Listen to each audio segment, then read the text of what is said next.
Hello students, my name is Lakhan Kushwaha. हमेशा की तरह SCI-MKP चैनल में आपका स्वागत है। स्टूडेंट्स, जैसा कि आपको पता होगा कि इस चैनल में NCERT CBSE based class 9th to 12th math को एक चैप्टर वाइज सॉल्व करवाया जाता है। तो अगर आप भी क्लास 9th 10th 11th या 12th में पढ़ते हैं तो हमारे इस यूट्यूब चैनल को ज़रूर सब्सक्राइब करें। तो स्टूडेंट्स, आज हम बात करेंगे क्लास 11th मैथ एक्सरसाइज 1.2 की। ये जो एक्सरसाइज 1.2 है, ये क्या है? टाइप्स ऑफ सेट्स, समुच्चय के प्रकार पर बेस्ड है। तो आइए एक बार बात करते हैं समुच्चय के प्रकार की। इससे पहले आपको ध्यान दिला दें कि आपने वीडियो फर्स्ट में समुच्चय के बारे में सीखा है कि समुच्चय क्या होता है।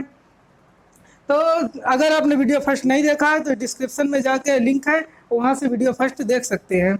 तो देखिए, एक बार ध्यान दिला दें, आपने क्या सीखा? सेट के बारे में सीखा कि सेट क्या होता है, सेट को कैसे रिप्रेजेंट करते हैं, किस तरह रिप्रेजेंट करते हैं। दो फॉर्म में, एक होता है रोस्टर और दूसरा होता है सेट बिल्डर फॉर्म। इस तरह दो प्रकार से रिप्रेजेंट किया जाता है। इसके अलावा सेट में इस ब्रैकेट के अंदर रिप्रेजेंट करते हैं। और इसके अलावा आपको बताया गया कि सेट में ऑर्डर एंड रिपीटेशन का कोई विशेष रोल नहीं होता है। टाइप्स ऑफ सेट्स के बारे में देखते हैं। हम पहले सेट की अगर बात करें, एम्प्टी सेट। एम्प्टी सेट मतलब क्या होता है? रिक्त समुच्चय। रिक्त समुच्चय ऐसा समुच्चय होता है कि जिसमें कोई भी एलिमेंट ना हो। जैसे हम इसको ब्रैकेट के अंदर कुछ भी ना लिखें, केवल ब्रैकेट बनाकर ऐसे छोड़ दें, ऐसे ब्रैकेट बनाकर इसको जो है खाली छोड़ दे, तो इसके अंदर कोई भी एलिमेंट नहीं है, तो ये क्या कहलाएगा? रिक्त समुच्चय। वैसे रिक्त समुच्चय की परिभाषा क्या होती है? एक ऐसा समुच्चय जिसमें कोई भी अवयव या एलिमेंट ना हो। यानी कि जैसे अगर हम बात करें, एक स्टेटमेंट अगर दें, ये बोले कि एक ऐसा नंबर बताइए जो 3 से क्या हो, छोटा हो, और 4 से क्या हो, बड़ा हो। देखिए, एक ऐसा नंबर मान लीजिए x हो जो 3 से क्या हो, छोटा हो, और 4 से क्या हो, बड़ा हो। ऐसा नंबर x बताइए। तो यहाँ पर 3 से बड़ा और 4 से छोटा ऐसा कोई नंबर हो सकता है क्या? तो देखिए, अगर हम संख्या रेखा की बात करें, यहाँ पर 0 होता है, 1 2 और 3, और यहाँ पर क्या होता है, 4। तो हम बात करेंगे 4 से बड़ा इधर होगा और 3 से छोटा इधर होगा। तो इसका मतलब कि इसके बीच में कोई भी ऐसी संख्या नहीं होगी। जब कोई भी ऐसी संख्या नहीं होगी तो वो समुच्चय क्या कहलाएगा? रिक्त समुच्चय। वैसे रिक्त समुच्चय को किससे रिप्रेजेंट करते हैं? उसको फाई से व्यक्त करते हैं। ये होता है फाई का साइन होता है, या फाई, ये होता है फाई का साइन। अगर फाई बना दे तो इसको क्या बोलेंगे? रिक्त समुच्चय। या केवल ब्रैकेट बना दें, लेकिन इस ब्रैकेट के अंदर अगर 0 रख दें तो ये रिक्त समुच्चय नहीं कहलाएगा, क्योंकि 0 इज एन एलिमेंट, ये एक प्रकार का एलिमेंट होता है, तो वो फिर रिक्त समुच्चय नहीं कहलाएगा। पर यहाँ पर केवल खाली ब्रैकेट छोड़ देंगे, ये क्या कहलाएगा? रिक्त समुच्चय। यानी कि एक ऐसा समुच्चय जिसके अंदर कोई भी अवयव ही ना हो, उसको क्या बोलते हैं? रिक्त समुच्चय, एम्प्टी सेट या नल सेट। चलिए बात करते हैं फाइनाइट सेट की। ये क्या होता है? परिमित समुच्चय। इसका मतलब होता है कि ऐसा समुच्चय जिनकी गिनती की जा सकती है, जिनको काउंट किया जा सकता है, यानी काउंटेबल। जैसे मान लीजिए हम एक सेट ले, ए क्या होता है? 1 2 3 4, या कुछ भी हो, जितने भी एलिमेंट हो उनको हम क्या कर सके? काउंट कर सकें। या ऐसे कहें एक समुच्चय कि 1 से 10 तक की सम संख्याएं, तो 1 से 10 तक की संख्याएं क्या होंगी? 2 4 6 8 और 10। इसके अलावा दूसरी नहीं हो सकती, तो इनको काउंट किया जा सकता है, इसलिए ये सब संख्याएं क्या कहलाएंगी? ये समुच्चय क्या कहलाएगा? परिमित समुच्चय। इसी का जस्ट अपोजिट क्या होता है? इनफाइनाइट सेट, अपरिमित समुच्चय। अपरिमित समुच्चय क्या होता है? जस्ट इसी का उल्टा, एक ऐसा समुच्चय जिसको गिना नहीं जा सकता है। एक ऐसा समुच्चय जिसको गिना नहीं जा सकता, वो क्या कहलाएगा? अपरिमित समुच्चय, इनफाइनाइट सेट। कैसे? जैसे अगर हम बात करें एक समुच्चय होगा कोई ए है, इसमें ऐसे लिख दिया जाए 1 2 3 4 5 और डॉट डॉट करके ऐसे छोड़ दिया जाए। इसका मतलब यहाँ पर इसकी काउंटिंग नहीं की जा सकती है, क्योंकि इसमें डॉट डॉट लगा हुआ है, पता नहीं कितनी गिनती होगी, इसलिए इसको जो है क्लियर नहीं कहा जा सकता। इसमें नंबर ऑफ एलिमेंट कितने हैं, इसलिए ये क्या हो जाएगा, अपरिमित समुच्चय होगा। या ऐसे कहें कि यक्स सच दैट यक्स, और यक्स की कंडीशन दे दिया जाए x is a even number, ऐसे कह दिया जाए तो इवन नंबर क्या होते हैं, अगर इसको हम रोस्टर फॉर्म में कन्वर्ट करेंगे तो क्या हो जाएगा 2 4 6 और डॉट डॉट। इसमें पता नहीं है कि कितने इवन नंबर होंगे, इवन नंबर तो है पर बहुत सारे इवन नंबर होंगे, इसलिए क्लियर नहीं है कि ये कौन से कहाँ तक होगा, इसको काउंटिंग नहीं की जा सकती, इसलिए क्या कहलाएगा, ये अपरिमित समुच्चय यानी इनफाइनाइट सेट। अगर यही पर इसी में मान लीजिए कि 100 दे दिया जाए लास्ट में, तो इसका मतलब कि ये 2 से लेके 100 तक है, इसको काउंट किया जा सकता है, तो ये क्या कहलाएगा, परिमित। पर यहाँ पर 100 अगर नहीं होगा और ये, तो ये क्या कहलाएगा, अपरिमित समुच्चय। फिर उसके बाद हम बात करते हैं इक्वल सेट की। इक्वल सेट क्या होता है, जैसे कि इसके नाम से ही पता चल रहा है कि समान समुच्चय। समान समुच्चय में ऐसे सेट लिए जाते हैं जिनमें नंबर ऑफ एलिमेंट और उसके एलिमेंट दोनों सेम हो। जैसे हम बात करें एलिमेंट की, मान लीजिए एक सेट ए है, इसके अंदर लिखा हुआ है 2 3 5 एंड 6, इतने एलिमेंट है। एक दूसरा सेट हम लेते हैं बी, इसके अंदर क्या हो जाएगा, मान लीजिए 5 6 2 3, इतने एलिमेंट है। यहाँ पर देखिए ए में क्या है 2 3 5 6, बी में क्या है 2 3 5 6, यानी कि दोनों के एलिमेंट सेम है और नंबर ऑफ एलिमेंट भी सेम है, यानी कि जो इनके अवयव है उनकी संख्या भी समान है। जैसे 1 2 3 4, इसमें भी 1 2 3 4, यानी कि 4 हैं इसमें और 4 इसमें, और दोनों क्या होने चाहिए, सेम होना चाहिए। यानी कह सकते हैं कि ए के सारे एलिमेंट बी में हैं और बी के सारे एलिमेंट ए में हैं। ऐसे सेट को क्या बोलेंगे, इक्वल सेट बोलेंगे। तो इस तरह से ये समुच्चय का प्रकार था, इसके अंतर्गत ये 4 समुच्चय आते हैं, इन्हीं से रिलेटेड ये एक्सरसाइज होगी। तो आइए एक्सरसाइज की बात करते हैं।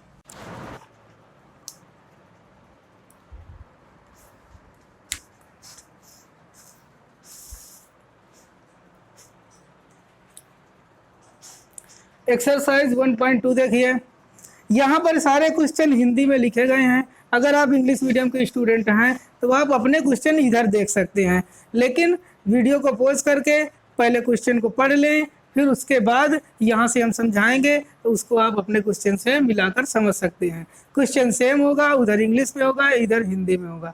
तो आप वीडियो को पॉज करके पहले अपना क्वेश्चन पढ़ लें और फिर उससे इससे मैच करा लें, फिर उसके बाद समझें। तो देखिए, जैसे फर्स्ट क्वेश्चन की बात करें, कौन से रिक्त समुच्चय के उदाहरण हैं।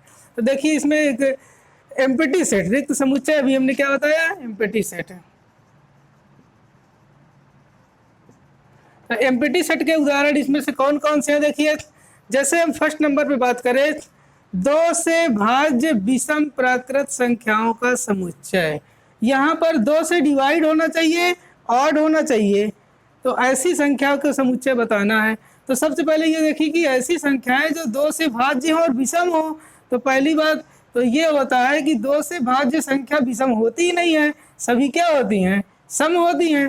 तो यहाँ पर 2 से भाज्य कोई भी संख्या विषम नहीं होती है, यानी कि यहाँ पर कुछ भी नहीं लिखा जा सकता इस सेंटेंस में।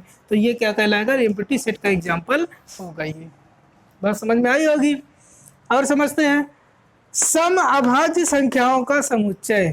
जो प्राइम नंबर्स होते हैं, अभाज्य संख्याएं, और सम होना चाहिए, इवन होना चाहिए। तो यहाँ पर क्या है, जो अभाज्य संख्याएं होती हैं, देखिए क्या होती हैं। अगर हम अभाज्य संख्याओं की बात करें तो क्या होती है, 2 3 5 7 11 13 17, इस तरह होती है। तो यहाँ पर बात हो रही है सम अभाज्य की। तो सम अभाज्य की अगर बात करें तो यहाँ पर क्या है, एक ऐसी संख्या आती है 2 जो कि सम होती है और अभाज्य भी होती है, इसलिए ये क्या होगा, रिक्त समुच्चय का एग्जाम्पल नहीं होगा। ओके, तो जिस, और हाँ, अगर इस सेट में एक एलिमेंट आता है तो इस को क्या बोलते हैं, एकल समुच्चय बोलते हैं। तो फिलहाल यहाँ पर हमें बात करना है एम्प्टी सेट की, तो ये एम्प्टी सेट नहीं है। एम्प्टी सेट कौन था, ये था, ये नहीं है। उसके बाद इसको देखिए, यक्स सच दैट यक्स एक प्राकृत संख्या है, यानी कि यक्स एक नेचुरल नंबर है। यक्स क्या है, एक नेचुरल नंबर है। और यक्स की देखिए कंडीशन दे दी गई, इस कंडीशन के बारे में हमने वीडियो फर्स्ट में बताया। ये जो कंडीशन है एक्स के बारे में कि यक्स जो है 5 से क्या है छोटा है और 7 से क्या है बड़ा है। तो अगर ऐसी कोई संख्या ढूंढे कि जो 5 से छोटी हो और 7 से बड़ी हो, तो ऐसी संख्या शायद कहीं नहीं मिलेगी। तो यहाँ पर इस यक्स के लिए कोई भी नंबर निकल कर नहीं आ रही है, क्योंकि ना तो कोई संख्या 5 से छोटी हो सकती है, ना 7 से बड़ी हो सकती है। मतलब एक संख्या ना तो 5 से छोटी हो सकती है और ना ही 7 से बड़ी हो सकती है। तो इसलिए यहाँ पर कोई भी एलिमेंट नहीं आएगा, तो इसलिए ये क्या होगा, रिक्त समुच्चय का एग्जाम्पल होगा, एम्प्टी सेट का एग्जाम्पल होगा। बात करते हैं 4 नंबर की। वाई सच दैट वाई किन्हीं दो समांतर रेखाओं का उभयनिष्ठ बिंदु। इसका मतलब क्या है, किन्हीं भी दो पैरेलल लाइंस का क्या होता है, कॉमन पॉइंट। जो पैरेलल लाइन होती हैं उनका कॉमन पॉइंट की बात करें, तो अगर बात करें पैरेलल लाइन की, तो पैरेलल लाइन सीधी होती हैं, इनके बीच की जो डिस्टेंस होती है क्या होती है, सेम होती है। जब इन दोनों के बीच की डिस्टेंस सेम होती है तो ये कहीं पर इंटरसेक्ट करेंगे ही नहीं एक दूसरे को। जब एक दूसरे को काटेंगे ही नहीं, तो यहाँ पर क्या होगा कि कोई भी कॉमन पॉइंट क्या होगा, निकलेगा ही नहीं। तो इसलिए ये भी क्या होगा, एक रिक्त समुच्चय का एग्जाम्पल होगा, क्योंकि पैरेलल लाइन में कॉमन पॉइंट यानी उभयनिष्ठ बिंदु होता ही नहीं है। बात करें सेकंड क्वेश्चन की, यहाँ पर परिमित और अपरिमित समुच्चय बताना है। तो देखिए, परिमित के बारे में हमने बताया था जिनको गिना जा सकता है, और अपरिमित क्या होते हैं, जिनको गिना नहीं जा सकता है। आइए समझते हैं। वर्ष के महीनों का समुच्चय, यहाँ पर बात हो रही है वर्ष के महीनों के बारे में। तो वर्ष में कितने महीने होते हैं, शायद ये सबको पता होगा कि वर्ष में कितने महीने होते हैं, 12। यानी कि इनको क्या किया जा सकता है, काउंट किया जा सकता है। तो this is a finite set. ये क्या होगा, ये वाला, ये क्या होगा, परिमित समुच्चय होगा। ये क्या होगा, परिमित होगा, फाइनाइट होगा, क्योंकि इनको गिना जा सकता है।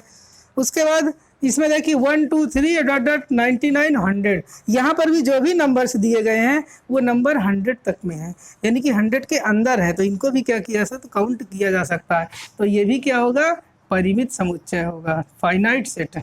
उसके बाद यहाँ पर बात करें 100 से बड़े धन पूर्णांकों का समुच्चय, यानी 100 से जो बड़े होंगे पॉजिटिव इंटीजर्स यानी कि पूर्णांक, तो ये क्या होंगे, 100 से बड़े बहुत सारे होते हैं, अनंत तक हो सकते हैं, इसलिए ये क्या होगा, अपरिमित होगा, उनको गिना नहीं जा सकता है, अपरिमित होगा, इनफाइनाइट सेट। उसके बाद 99 से छोटे अभाज्य पूर्णांकों का समुच्चय, यानी कि जो प्राइम नंबर्स होते हैं, प्राइम इंटीजर्स, उनको हम 99 से छोटे की अगर बात करें तो इनको हम यहाँ पर काउंट कर सकते हैं, इसलिए ये क्या हो जाएगा, ये हो जाएगा परिमित समुच्चय, परिमित। क्वेश्चन नंबर 3 देखिए, यहाँ पर भी परिमित और अपरिमित ही बताना है जो क्वेश्चन नंबर 2 में था। तो देखिए, यक्स अक्ष के समांतर रेखाओं का समुच्चय, आप लोगों ने क्लास 10th में पढ़ा होगा कि ये अक्ष होते हैं, बीच में क्या होता है, मूल बिंदु होता है। ये लाइन एक्स अक्ष होती है और ये क्या होती है, वाई अक्ष होती है। तो यक्स अक्ष के समांतर रेखाएं, जैसे ये एक्स अक्ष हो गया, इसके समांतर ये रेखा, ये रेखा, ये नीचे बहुत सारी रेखाएं, यानी अनंत रेखाएं खींची जा सकती है एक्स अक्ष के समांतर में। ये इनको मिला दें ऐसे, तो ये कितनी अनंत रेखाएं खींची जा सकती हैं, तो ये क्या हो जाएगा, ये हो जाएगा अपरिमित, क्योंकि बहुत सारी रेखाएं खींची जा सकती हैं। ये क्या हो जाएगा, अपरिमित, इनफाइनाइट सेट हो जाएगा। फिर है अंग्रेजी वर्णमाला के अक्षरों का समुच्चय। अंग्रेजी में, इंग्लिश में आप अल्फ़ाबेट तो गिन सकते हैं, ए से जेड तक में कितने होते हैं, 26 होते हैं, यानी इनको हम क्या कर सकते हैं, गिन सकते हैं, तो काउंट कर सकते हैं। तो ये क्या हो जाएगा, परिमित समुच्चय हो जाएगा, ये हो जाएगा परिमित। उसके बाद उन संख्याओं का समुच्चय जो 5 के गुणज हैं, यानी 5 का गुणज का मतलब कि 5 से कट जाना चाहिए, यानी हो गया 5 10 15 20, अगर इस तरह 5 ऐड करते जाएंगे तो पता नहीं कितनी संख्याएं निकलेंगी, यानी कि इनफाइनाइट तक निकलेंगी, इसलिए इनको भी गिना नहीं जा सकता है। तो ये क्या हो जाएगा, अपरिमित हो जाएगा, उसके बाद पृथ्वी पर रहने वाले जानवरों का समुच्चय। तो यहाँ पर पृथ्वी में जो जानवर रहते हैं वो उनकी गिनती होगी, कहीं ना कहीं किसी न किसी को उनकी गिनती जरूर पता होगी, हमें तो नहीं पता, पर यहाँ पर पृथ्वी में जो जानवर होते हैं उनको किसी न किसी को पता होगा कि कितने टाइप के जानवर रहते हैं। तो ये क्या हो जाएगा, परिमित हो जाएगा। उसके बाद मूल बिंदु 0 0 से होकर जाने वाले वृत्तों का समुच्चय, यानी कि अगर हम यहाँ पर ये बनाए तो मूल बिंदु से कितने वृत्त जा सकते हैं, ऐसे जा सकता है वृत्त, ऐसे जा सकता है, कहीं से भी जा सकता है, मूल बिंदु से जाना चाहिए, यानी कि बहुत सारे अनंत वृत्त मूल बिंदु से जा सकते हैं। तो ये क्या हो जाएगा, अपरिमित, ये भी हो जाएगा। तो क्वेश्चन नंबर 4 देखिए, इसमें क्या करना है, ए और बी बराबर है या नहीं, तो बताना है। देखिए बहुत ही आसान है, यानी इक्वल सेट पहचानना है। तो देखिए इक्वल सेट में क्या होता है, हमने बताया था कि इक्वल सेट में क्या होता है कि नंबर ऑफ एलिमेंट और उसके एलिमेंट ये दोनों क्या होने चाहिए, बराबर होने चाहिए। तो वही देखते हैं, यहाँ पर ए क्या है, ए बी सी डी है, बी में क्या है, डी सी बी ए, यानी कि इसमें 1 2 3 4 है, इसमें 1 2 3 4 है। पर ये भी देखना है कि इनके जो एलिमेंट है वो क्या होने चाहिए, सेम होने चाहिए थे। ए बी सी डी यहाँ भी होगा ए बी सी डी, तो सारे एलिमेंट सेम है, तो ये वाला क्या होगा, यहाँ पर क्या होगा, यस, ये क्या होगा, यस, तो यानी कि ए इक्वल बी होगा। सेकंड नंबर में बात करें, 4 8 12 6, यहाँ पे 4 8 12 नहीं है, 16 भी है, 16 तो है पर 12 नहीं है, तो यानी कि ये वाला क्या होगा, नहीं होगा। उसके बाद थर्ड नंबर में ए दिया गया 2 4 6 8 और 10, बी में क्या कहा गया है, इसको सेट बिल्डर फॉर्म में दे दिया गया, ये रोस्टर फॉर्म में है।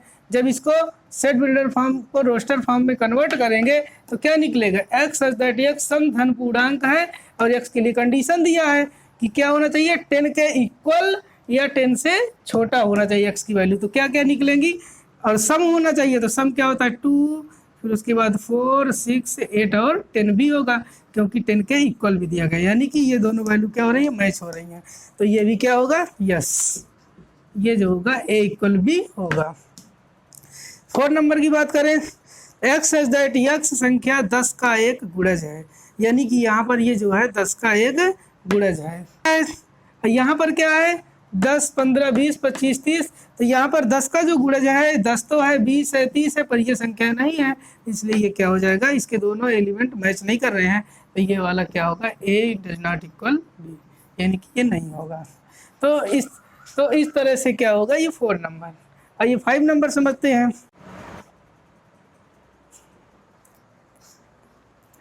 तो क्वेश्चन नंबर 5 देखिए, इसमें भी क्या बताना, निम्नलिखित समुच्चय समान है, कारण भी बताइए। तो देखिए समान है या नहीं, अगर है तो उसका कारण भी बताना है। तो चलिए देखिए, यहाँ पर जो ए की वैल्यू है वो कितनी है, 2 और 3 है, पर बी की जो वैल्यू है इसको सॉल्व करना पड़ेगा। देखिए जो बी की वैल्यू है इसको दिया गया सेट बिल्डर फॉर्म में, और इसको हमें क्या करना है, रोस्टर फॉर्म में कन्वर्ट करना है। तो इसके लिए क्या होगा, इसमें कह रहा है यक्स सच दैट यक्स समीकरण का एक हल है। ये एक समीकरण हो गया जो आपने क्लास 10th में पढ़ा होगा कि इसको कैसे सॉल्व करते हैं, इसका गुणनखंड करते हैं, फिर उसके बाद उसमें एक्स की वैल्यू निकालते हैं। तो देखिए इसका हल करेंगे तभी एक्स की वैल्यू निकालने, हल करने का मतलब होता है एक्स की वैल्यू निकालना। तो देखिए इसको हल करते हैं। अगर हम बात करें x square plus 5x plus 6, पहले इसका गुणनखंड कर लें। तो इसका गुणनखंड यहाँ नहीं करेंगे, कहीं साइड में करेंगे, तो फिर यहाँ पर रखेंगे। चलिए देखते हैं क्या होगा। मल्टीप्लाई करने पे 6 आना चाहिए, जोड़ने घटाने पे क्या आना चाहिए, 5 आना चाहिए, यानी कि 2 और 3 होगा, 2 3 जा 6 और 2 3 क्या होगा 5। तो ये हो जाएगा एक्स स्क्वायर प्लस इसको क्या लिखेंगे 2x प्लस 3x, इस 5x को और फिर प्लस का 6 इसको उतार देंगे। उसके बाद इन दोनों में x कॉमन लेंगे, इन दोनों में, तो यहाँ से क्या हो जाएगा, इन दोनों में कॉमन लेंगे, इन दोनों में तो x कॉमन लेंगे तो यहाँ x बचेगा, और प्लस यहाँ से x कॉमन चला गया, क्या बचेगा 2, फिर प्लस इन दोनों में से 3 कॉमन ले लेंगे तो यहाँ x बचेगा, और प्लस यहाँ से 3 2 जा 6, यहाँ 2 बचेगा।